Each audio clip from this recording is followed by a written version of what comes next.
Hi friends, welcome to my channel super trader Lakshya. और एक और वीडियो लेकर आया हूँ। यहाँ पे मैं बात करूँगा किस तरीके से मार्केट ने आज पैन आउट किया और कल की क्या पॉसिबिलिटी हो सकती है। कल एक्सपायरी है तो इसलिए बहुत इंपॉर्टेंट हो जाता है कि क्या फ्यूचर ऑप्शन में हम किस तरह की स्ट्रैटेजी अपनाएं ताकि हमें लॉस कम हो, प्रॉफिट ज़्यादा हो, या फिर हम फ्लैट एंड हो तो भी कोई ख़राबी नहीं है। क्योंकि एक्सपायरी ज़्यादातर रिटेलर्स की, छोटे ट्रेडर्स की खराबी जाती है। इसलिए मैं जो भी वीडियो लाता हूँ मैं हमेशा कोशिश करता हूँ कि रिटेलर्स जो हैं, छोटे ट्रेडर्स हैं, उनको फ़ायदा हो, नुकसान ना हो, वो ग्रीन में रहें, रेड में ना रहें।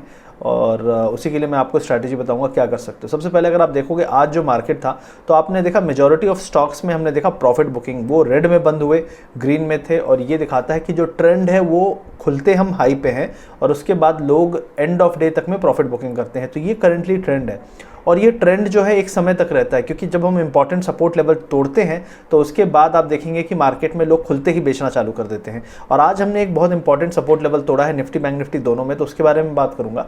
और ओवरऑल अगर आप देखेंगे आज रिलायंस, इन्फोसिस और टीसीएस, रिलायंस, इन्फोसिस और कोटक बैंक भी एक टाइम पे काफ़ी संभाला हुआ था, लेकिन रिलायंस इन्फोसिस ने ही सिर्फ पूरे मार्केट को संभाला हुआ है। रिलायंस ऑलरेडी अपने सपोर्ट पे है और ये सपोर्ट ऐसा नहीं कि बहुत इंपॉर्टेंट सपोर्ट है या बहुत स्ट्रांग है, यहाँ पे रुकेगा और अगर इसको तोड़ देगा तो और नीचे जा सकता है। लेकिन करंटली इसने यहाँ सपोर्ट लिया है 2110 के आसपास। अगर इसको तोड़ता है तो ये यहाँ से करीब 50-60 पॉइंट फिर से अपने नीचे वाले एरिया की तरफ जा सकता है। इन्फोसिस ऑलरेडी ओवरबॉट है, जो उसका बायबैक का हवा है उसके चक्कर में लोग अभी भी इसको चेस कर रहे हैं, रिटेलर का फेवरेट बना हुआ है।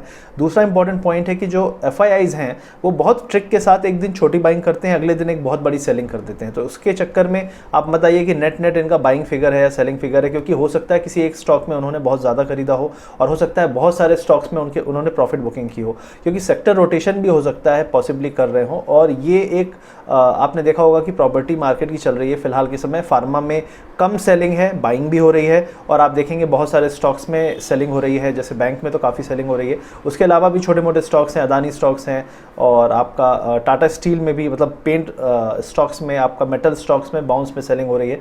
तो आप ये मत देखिए कि नेट नेट FII का क्या चल रहा है, बाय सेल हो सकता है वो ग्रीन में भी हो, रेड में भी हो। ये देखिए कि कुछ स्टॉक्स मार्केट को संभाल रहे हैं और ज़्यादातर स्टॉक में हाई लेवल पे सेलिंग आ रही है। हाई लेवल पे सेलिंग आना मेन इंपॉर्टेंट पॉइंट है। आप देखेंगे रेड कैंडल बनता है इंट्राडे में, जब भी लास्ट के 2 घंटे में बनता है। कई लोग सिर्फ इंट्राडे का कैंडल देखना पसंद करते हैं, पूरे दिन का एक कैंडल सिंगल। मैं कहूँगा कि आप 2 घंटे का कैंडल भी देखिए और लास्ट के 2 घंटे के जो कैंडल्स हैं वो आपको देखना एक बहुत इंपॉर्टेंट है। तो अभी तो आप देखेंगे कि हाई लेवल से हम 2-3 दिन से प्रॉफिट बुकिंग कर रहे हैं, उसके चार्ट्स के बारे में बात करूंगा। अब हम यहाँ पे देख लेते हैं इंपॉर्टेंट पॉइंट जो हमारे मार्केट को मूव कर सकता है उसके बारे में। तो सबसे पहले अगर ग्लोबल मार्केट आप देखेंगे तो यहाँ पे आप देखेंगे कि US जो 30 है वो ग्रीन में है, लेकिन बाकी दोनों ऑलमोस्ट फ्लैट हैं, ये रेड में भी ऊपर नीचे हो रहे हैं। लेकिन इससे हमें क्या फ़र्क पड़ेगा, इससे हमें क्या, हम पॉजिटिव लें या निगेटिव लें? क्योंकि ओवरऑल आप देखेंगे यूरोप निगेटिव है। आप देख सकते हैं यहाँ पे यूरोपियन मार्केट जो है वो रेड में है, और वहाँ पे एक और जो डेल्टा वेरिएंट का है यूरोप में, थोड़ा सा उसका निगेटिविटी फैल रहा है। क्योंकि अभी भी उन्होंने सोचा था कि क्योंकि यूरोपियन इकॉनमी नॉर्मली फ्लैट रहती है और यूरोपियन इकॉनमी बहुत ज़्यादा ग्रो नहीं करती है, उसकी जो ग्रोथ रेट है वो भी 1% तो हो गई, तो बहुत अच्छी बात कहलाते हैं वहाँ पे। लेकिन अभी करंटली आप देख रहे हैं कि डेल्टा वेरिएंट और बार बार ये सब, मतलब लॉकडाउन फिर अनलॉकडाउन और ये सब करके वो लोग थोड़ा सा फ्रस्ट्रेट हो रहे हैं। तो वहाँ पे ये चल रहा है कि यार इस तरीके से तो हमारी जो इकॉनमी है रिकवरी नहीं हो पाएगी पूरी तरह से, क्योंकि हम पूरी तरीके से कभी खोल नहीं पाएंगे, रिस्ट्रिक्शन हटा नहीं पाएंगे। तो ये एक थीम चल रहा है वहाँ पे, जिसके कारण आप देखेंगे यूरोपियन मार्केट्स में प्रॉफिट बुकिंग ज़्यादा बड़े लेवल पे स्टार्ट हो गई है। उसके अलावा इंडियन मार्केट के लिए अगर आप ग्लोबल पिक्चर देखें तो यहाँ पे जो हमारी करेंसी है वो पिछले काफ़ी महीनों के डाउन लेवल पे है। तो आज ही एक आप देख सकते हैं आर्टिकल काफ़ी जगह आपको मिलेगा कि biggest monthly fall in 15 months. अब इसका सबसे बड़ा रीज़न क्या है जिसके बारे में कोई अभी भी चर्चा नहीं कर रहा है। इट्स वेरी सरप्राइजिंग कि जब मार्केट गिर रहा था और ऑयल भी बहुत तेज़ी से गिर रहा था तो लोगों ने बिल्कुल हल्ला मचा के मार्केट को नहीं गिरने दिया। और ये एक अच्छी चीज़ है, मैं कह रहा हूँ अच्छी चीज़ है, क्योंकि रिटेलर उस टाइम बच रहा था। और अभी आप देखेंगे कि ऑयल बढ़ रहा है, उसके ऑयल के चक्कर में जो सेक्टरों में निगेटिव इंपैक्ट होगा उनके बारे में भी अभी कोई निगेटिव बात नहीं हो रही है, लेकिन वो ऑलरेडी बहुत हाई लेवल पे बैठे हुए हैं। तो उसमें अगर सेलिंग आनी है, ऑयल के कारण इंपैक्ट आना है, तो वो कब आएगा और वो आएगा तो लोगों को पता कैसे चलेगा? तो इसलिए मैंने एक वीडियो भी बनाया था कि ऑयल का इंपैक्ट क्या हो सकता है मार्केट्स पे और बैंक्स पे। तो बैंक ऑलरेडी अब देख रहे हैं कि रिएक्शन चालू कर दिया है। बहुत सारे लोगों ने बैंक में ब्रेकआउट एक्सपेक्ट किया था, मैंने भी 30% एक्सपेक्टेशन रखी थी कि ब्रेकआउट होगा, लेकिन मेरे दिमाग में जो 70% फंडामेंटल था वो यही था कि ऑयल ऊपर है तो कैसे उठ सकता है, ऑयल को तो काम डाउन होना पड़ेगा। और वही चीज़ आप देख रहे हैं कि बैंक्स में वीकनेस फिर से आ रही है। अब हम यहाँ पे देखेंगे कि जो रुपी है उसके कारण प्रॉब्लम है। जो क्रूड ऑयल है, अगर आप क्रूड ऑयल की बात करें तो यहाँ पे आप देख सकते हैं कि करंटली 74.6 है। कई लोग बोलेंगे अरे यार 50.5 कम हो गया, ये मैं उसकी बात नहीं कर रहा हूँ, मैं एब्सोल्यूट वैल्यू में 75 के आसपास रहना ही बहुत बड़ा पेन है। हम 74 पे हैं, ये कोई बड़ा वो कंसोलेशन प्राइस नहीं है। 70 के ऊपर होना ही बहुत बड़ी प्रॉब्लम है। 75 के पास हम जमे हुए हैं, और अगर आप ये हफ्ते, 2 हफ्ते, 3 हफ्ते, 4 हफ्ते यहाँ पे रहे तो आप देखेंगे प्राइसेस हमारे बढ़ते ही जाएंगे, कम नहीं होंगे। गवर्नमेंट भी यही उम्मीद कर रही है कि कम होंगे, इसीलिए वो अभी प्राइस घटा नहीं रही है, क्योंकि उनको लगता है कम होंगे तो हम घटा देंगे, लेकिन वो घटाने वाली नहीं है, क्योंकि यहाँ पे भी आपको कमी दिखनी चाहिए। तो सब कुछ ऑयल का खेल है, और ऑयल का जो हमारा इंपोर्ट बिल है वो बहुत तगड़ा इंपैक्ट हो रहा है। उसके कारण आप देखेंगे बहुत सारे हमारे जो मैक्रो फंडामेंटल डेटा है वो इंपैक्ट होगा, क्योंकि सरकार को ज़्यादा पैसा खर्च करना पड़ेगा उतने ही क्वांटिटी ऑयल के लिए, और ऑयल का कंजम्पशन हमारे यहाँ बहुत हाई है। इलेक्ट्रिक व्हीकल और ये सब आप देखेंगे, टीवी वाले इनके बारे में बात करेंगे, ऑयल डिपेंडेंसी, ये होगा, लेकिन अभी नहीं है ना, राइट नाउ तो इम्पैक्ट पड़ रहा है। तो इस चीज़ पे इसीलिए मार्केट रिएक्ट कर रहा है, क्योंकि इन्फ्लेशन कंट्रोल में नहीं है, और इन्फ्लेशन कंट्रोल नहीं है तो प्रॉब्लम बनी रहेगी। अब हम यहाँ पे एक और चीज़ देख लेते हैं कि जो इमर्जिंग मार्केट का एक ETF है, तो वो जिसको मैं ट्रैक करता हूँ, मैंने 1-2 बार और बताया आपको, तो इसको ट्रैक करिए। तो ये जो ETF है ये हमें बताता है कि इमर्जिंग मार्केट के इसमें टॉप स्टॉक्स हैं, अपना HDFC, रिलायंस, जो भी है, ये बकेट है, इसमें बहुत सारे चाइना के स्टॉक हैं, ताइवान के हैं और साउथ कोरिया के हैं। तो वो सभी जो बकेट है वो धीरे धीरे प्रॉफिट बुकिंग यहाँ पे भी आ रही है, आप देख सकते हैं। खुलने के बाद हम बाउंस हुए, फिर धीरे धीरे नीचे आ रहे हैं। तो ये दिखाता है कि आगे आने वाले समय में इमर्जिंग मार्केट में क्या सेंटिमेंट हो सकता है, और यहाँ पे हाई लेवल पे सेलिंग आ रही है इधर भी। अब हम यहाँ पे इंडियन मार्केट्स में कुछ चीज़ें हैं उनके बाद कर लेते हैं। तो सबसे पहले अगर आप देखेंगे यहाँ पे मिड कैप इंडेक्स, तो इससे पहले कि मैं यहाँ पे अपना इंडियन मार्केट का एनालिसिस स्टार्ट करूँ, आपके लिए एक इंपॉर्टेंट इन्फॉर्मेशन शेयर करना चाहता हूँ उन लोगों को जो क्रिप्टो करेंसीज और बहुत सारे एसेट्स में ट्रेड करना चाहते हैं। तो आप इसको देखिए और समझिए, और currency.com में आप किस तरीके से स्टार्ट कर सकते हैं, और उसके बाद हम अपना कंटिन्यू करेंगे। और इस तरीके से currency.com एक बहुत अच्छा ऑप्शन हो सकता है आपको अपनी क्रिप्टो करेंसी की जो भी ट्रेडिंग जर्नी है उसको स्टार्ट करने के लिए। ये पहला regulated crypto currency trading platform है जो बेलारूस से रजिस्ट्रेशन इसको मिला हुआ है, और जो इसकी ऑडिट है वो डेलॉइट, जो बिग 4 ऑडिट फर्म है, वो इसका ऑडिट करती है। तो ये आपको एक रिलायबिलिटी प्रोवाइड करता है। उसके अलावा अगर आप देखेंगे तो currency.com पे आपको bitcoin, Ethereum, bitcoin cash, ripple, ये जितने भी लीडिंग क्रिप्टो करेंसीज हैं इनको ट्रेड करने का मौका मिलता है। 2000 से ज़्यादा यहाँ पे एसेट्स आपको मिलते हैं, और ये आपको अपनी ट्रेडिंग जर्नी स्टार्ट करने में मदद करेंगे। इसके अलावा अगर आप बहुत ज़्यादा डेस्परेट नहीं है और आपको लगता है कि मुझे पहले प्रैक्टिस करनी है, तो यहाँ पे आपको डेमो अकाउंट मिलता है। उससे आपको क्या है कि अगर आप रियल पैसे नहीं लगाना चाहते हैं तो डेमो अकाउंट से आप अपनी ट्रेडिंग स्टार्ट कर सकते हैं। यहाँ पे जो टिकर है और सब कुछ एकदम रियल अकाउंट की तरह चलता है। वहाँ पे आपको डेमो कैश में मिलता है, तो आप उससे ट्रेड करके प्रैक्टिस कर सकते हो, और जब आपको कॉन्फिडेंस होता है तो आप currency.com का ऐप इंस्टॉल करके वहाँ पे मतलब रियल ट्रेडिंग स्टार्ट कर सकते हो, रियल पैसे ट्रांसफर करके।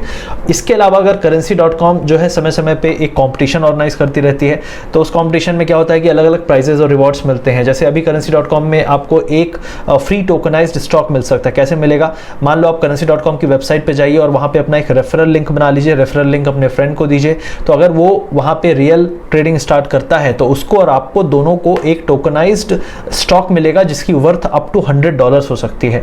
तो ये एक फैसिलिटी और ये एक बेनिफिट और कॉम्पिटिशन का जो अभी करंटली चल रहा है उसको आप यूज़ कर सकते हैं।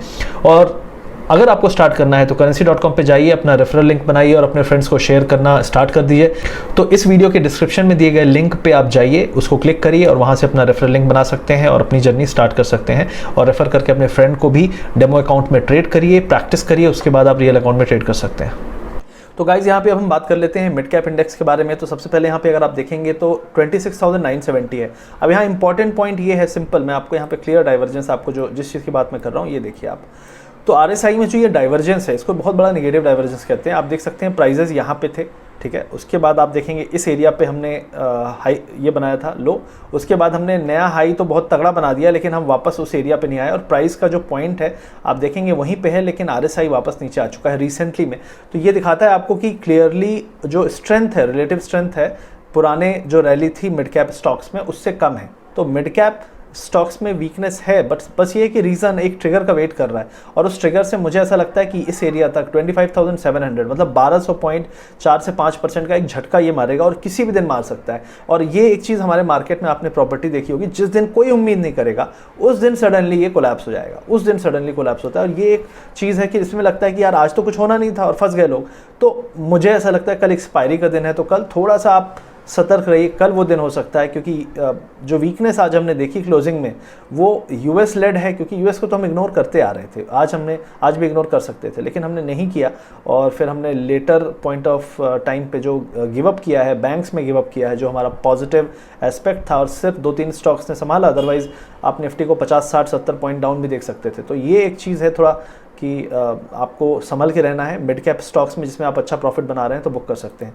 आईटी जो है वो अभी भी स्ट्रॉन्ग कंपोनेंट बना हुआ है इन टर्म्स ऑफ प्राइस, लेकिन इन टर्म्स ऑफ स्ट्रेंथ वहाँ भी कोई भी स्ट्रेंथ नहीं। आप देख सकते हैं कि हमने यहाँ रिसेंट में हाई बनाया, सेम लेवल पे हैं, लेकिन यहाँ पे भी स्ट्रेंथ डाउन होती जा रही है। तो क्या एक साथ सभी सेक्टर से प्रॉफिट बुकिंग होगी?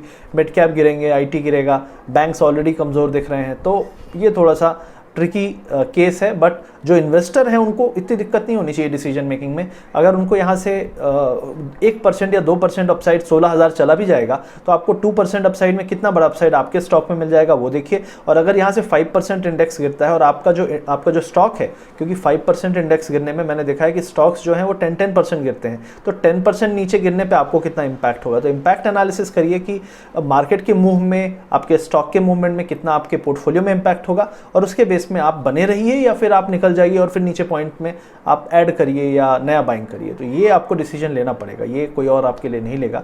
तो ये चीज़ है। और विक्स है वो लास्ट पॉइंट में थोड़ा सा रिकवरी हुई है, उसमें ग्रीन में आया है। बैंक निफ्टी की बात कर लेते हैं अब यहाँ पे। तो बैंक निफ्टी में एक इंपॉर्टेंट पॉइंट था, एक ये ट्रेंड चल रहा था, ये आपका रेजिस्टेंस का पैटर्न था। तो जब हम ऊपर से गिरते हैं तो हम रेजिस्टेंस को सपोर्ट की तरह काम यूज़ करते हैं। तो इसमें भी हमने ब्रेक कर दिया इस एरिया को। 34,900 एक इंपॉर्टेंट सपोर्ट था। कल ही हमने जो था बैंक निफ्टी में हम बियरिश हो गए थे, लेकिन एक बाउंस आता है फिर उसके बाद हम उसको सेल करते हैं। तो सुबह हमने पुट सेल किया, पुट सेल में बहुत बढ़िया पैसे मिले, करीब करीब आप कह सकते हैं कि 400 पॉइंट का जो प्रीमियम था उसमें 200 पॉइंट मिले।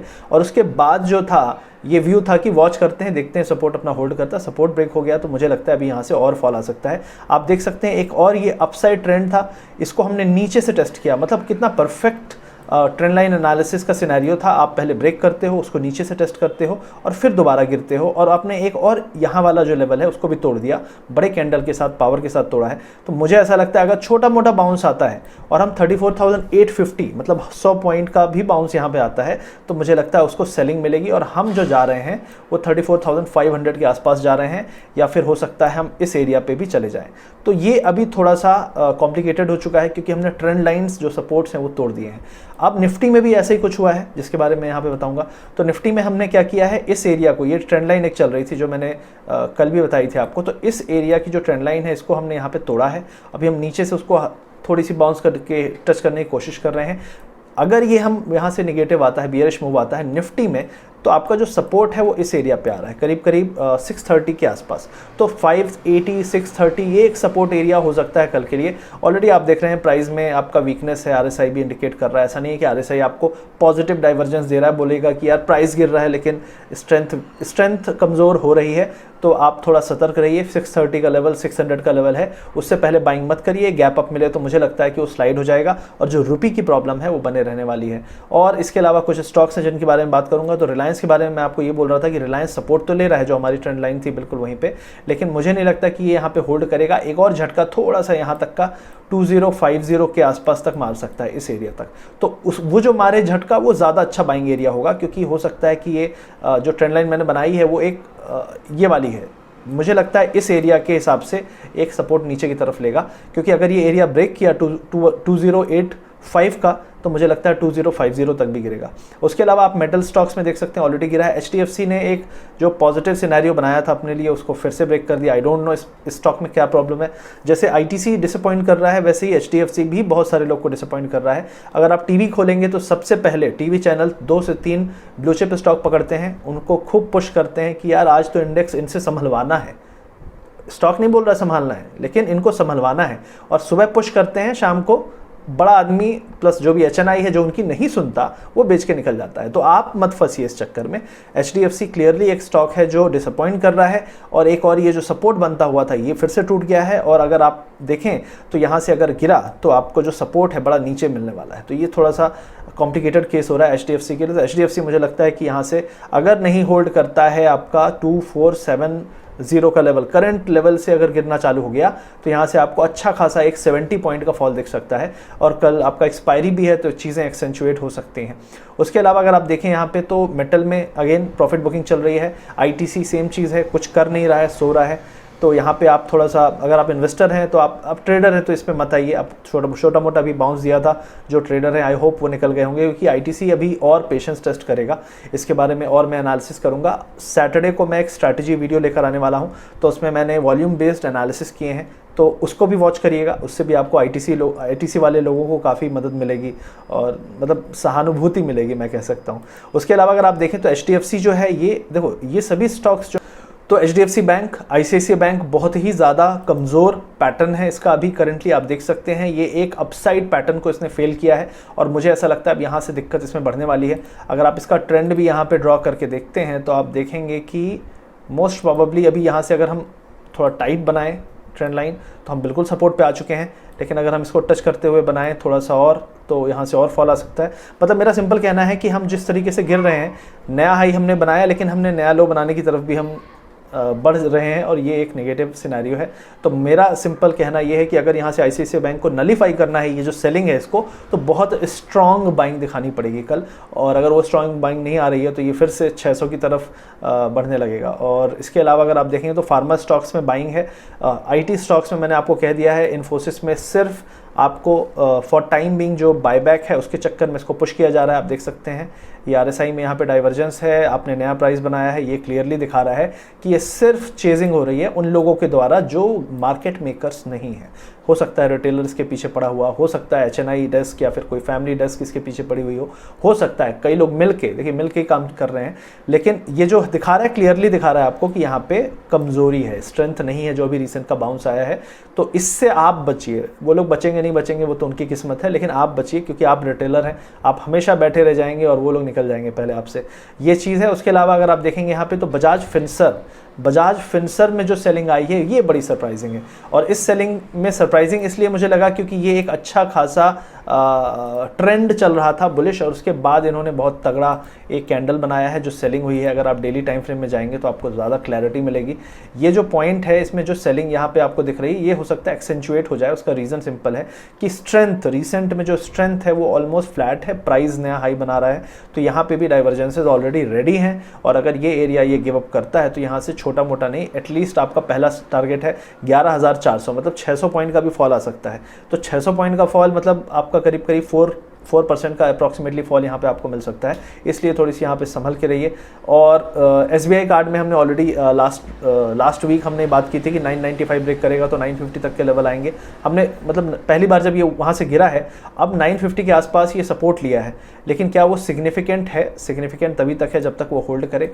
आप देख सकते हैं यहाँ पे ये एरिया जो है ये जब तक होल्ड करेगा कोई दिक्कत नहीं है, लेकिन ये होल्ड नहीं करा क्योंकि बहुत बड़ा कैंडल बना था यहाँ पे, तो आपके लेवल्स जो हैं वो नीचे की तरफ काफ़ी बड़े खुल जाएंगे।